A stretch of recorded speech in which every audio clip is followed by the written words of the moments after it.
magical mystery tour is coming to take you away. Greetings and salutations. My name's Ollie, and here's your loaf of daily bread. Today's loaf comes to us from the Gospel of Thomas, where Jesus says the following: If two make peace with each other in a single house, they will say to the mountain, "Move from here," and it will move. This is obviously a metaphor, and it's obviously hyperbolic for good reasons. The image is supposed to stay stuck in your head, but the meaning behind this is not superficial. Jesus is speaking in riddles, and it's not exactly clear what he means by this. And in fact, I'm a complete noob when it comes to Jesus and especially Christian Gnosticism. So take this with a grain of salt, my friends, but to me it's Jesus telling his disciples that so long as you are conflicted internally, so long as you are divided, you are not as powerful as you could be. And if you can bring all of these different conflicting aspects of yourself into harmony with each other, then even mountains can't stand in your way. That's how powerful you will be. Now, there's a lot of different ways we can dice this in terms of the individuation process, but to me, because he's talking about the two making peace in a single house, that tells me that he's referring to the mind and the heart, the reason, the intellect, the logical, computational aspect of the mind versus the primordial mind, the intuition, the instinct, the gut. This is a huge problem in our world, and I think it's been a huge problem for a long time if this is indeed what Jesus is referring to.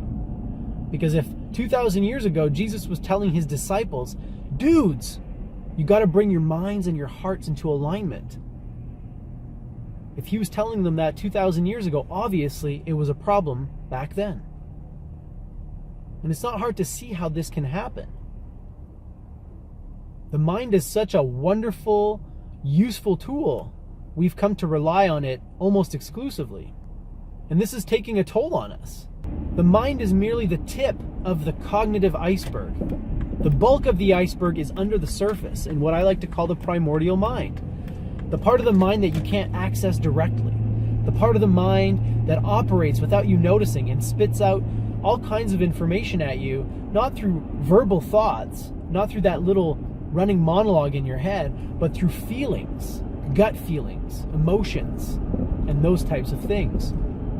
Intuition is probably the most powerful aspect of the primordial mind. And it's what Malcolm Gladwell was talking about in his book, Blink, which I've mentioned before in other videos. The ability to know without knowing, to think without thinking. This is what the Taoists were referring to as well, in my opinion, when they talked about wu-wei, or a state of no mind. They were not referring to a mindless state. They were referring to a state where the thinking, logical, rational mind, the newer mind, is silent. And in that state, there's still a mind operating. It's just not the mind that we're so used to. Anyway, that's just my speculation. As I said, I'm no scholar, I'm no expert. I've just seen this motif in many different writings, and so to me, I'm interpreting it through that lens. The lens of individuation. The lens of integrating the opposites, of bringing together the mind and the heart so that they work in perfect harmony with each other. Whether or not this is what Jesus was referring to, I will tell you that bringing these two forces into alignment does indeed allow you to tap into powers which may appear to be supernatural.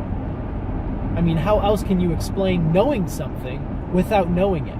How can you explain these intuitive leaps that people come up with where, you know, for instance, Albert Einstein has been struggling to solve an equation or a formula for months, and finally he's exhausted. He goes out for a walk to clear his mind, and of course, the moment he clears his mind and stops thinking about this stupid formula, guess what happens? Like magic, the answer presents itself. It arises into his consciousness without him having to try, without him having to calculate, without him having to work at it. I highly, highly suggest that you start trusting that intuitive capacity and that you try to bring it into alignment with what your rational mind is telling you. In any case, that's just my opinion, so I will leave that with you and trust that you will do with it as you wish. Until next time, live well, my peeps.